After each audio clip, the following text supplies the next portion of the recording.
সর্বসাধারণের জনগণের শ্রদ্ধা নিবেদনের জন্য আমার দেহটা আমরা শহীদ মিনারে রাখবো আগামীকাল 10:30 থেকে 11:30 পর্যন্ত।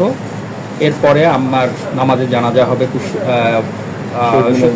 না ঢাকা বিশ্ববিদ্যালয় জামে মসজিদে। এরপরে আমার শেষ ইচ্ছা অনুযায়ী আমার কবরস্থান দাফন করা হবে কুষ্টিয়া পৌর গোরস্থানে। তার আগে আমরা বাদ মাগরিব কুষ্টিয়াতে পৌর গোরস্থানে আর একটা জানাজা করব। এটা আমাদের পারিবারিকভাবে এখনকার সিদ্ধান্ত। অচিন পাখি এবং আমাদের বাসা পাশাপাশি, তো ওনার ধোয়ার পরে, গোসলের পরে ওনার দেহটা আমাদের বাসাতেই থাকবেন। স্কুল এবং ওনার বাসা আসলে পাশাপাশি, কাজে আপনারা কেউ যদি শ্রদ্ধা নিবেদন করতে চান তাহলে আপনারা বাসাতে বা স্কুলের কাছাকাছি ওখানে গেলেও হবে। তারা পৃথিবীর মানুষ আপনাদের মাধ্যমে জানতে পারবে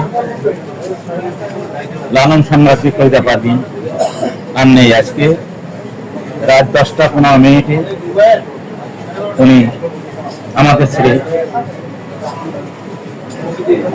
আল্লাহ তাকে নিয়ে গেছে, তাকে দেশের সর্বশ্রেষ্ঠ স্থানে তাকে অধিষ্ঠিত করবেন বলে আমার বিশ্বাস, বা আমাদের সবারই বিশ্বাস। আমাদের ছেলে যে কথাটা বলল ওই মোতাবেকই কাজটা হবে এবং আমরা সবাই সর্বসম্মতক্রমে এইটাই সিদ্ধান্ত।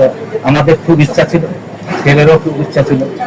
সে বলছে যে এইখানে মানে যে ঢাকাতেই তার মাটিতে হলে আমরা সবাই তাকে বারবার দেখতে যেতে পারতাম, কিন্তু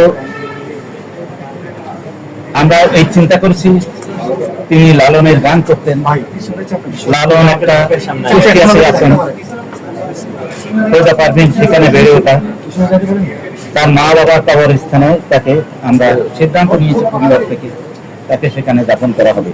শুধু হতে পারবেন একা, কারো স্ত্রী না, কারো মা না, কারো ভাবি না, সে সর্বসাধারণ।